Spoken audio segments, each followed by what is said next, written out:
It was a chilly October night, and Ethan was driving through the desolate roads of rural Nebraska.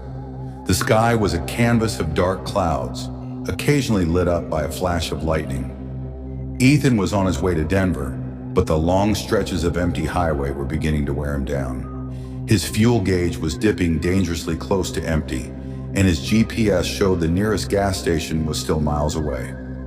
Finally, after what felt like an eternity, a flickering neon sign emerged from the darkness. It read, "Pit Stop Gas and Diner, open 24/7.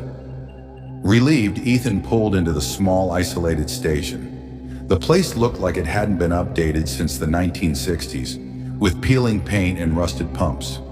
The diner attached to it was dimly lit, its windows clouded with grime. As Ethan stepped out of his car, a sudden chill ran down his spine. The air felt unnaturally cold, and the silence was deafening. Even the crickets seemed to avoid this place. Shaking off his unease, he began filling up his tank. The station attendant, a wiry old man with hollow eyes, appeared out of nowhere. "Traveling late, huh?" the man rasped. His voice sounded as if it hadn't been used in years. "Yeah," Ethan replied, forcing a smile. "Long drive ahead. Is the diner open?" The man nodded slowly. "Sure is, but you might not want to linger too long." Ethan laughed nervously. "Why's that?"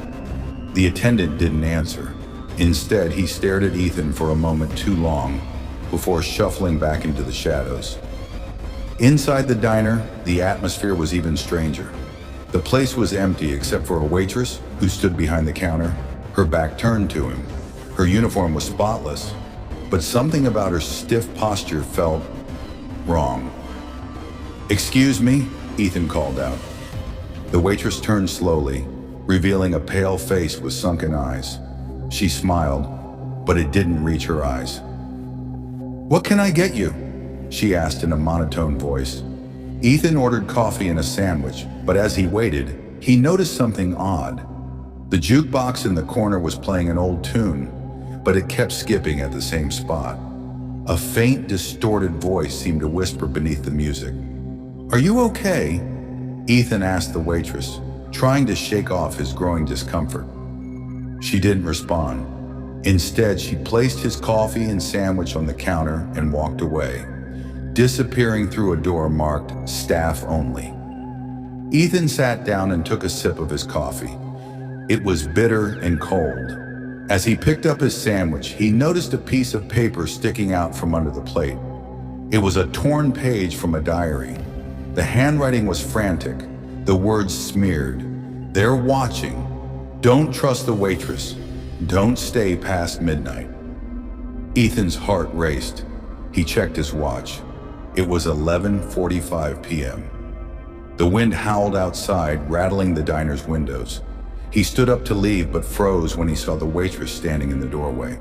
Her head tilted unnaturally to one side, and her eyes were now completely black.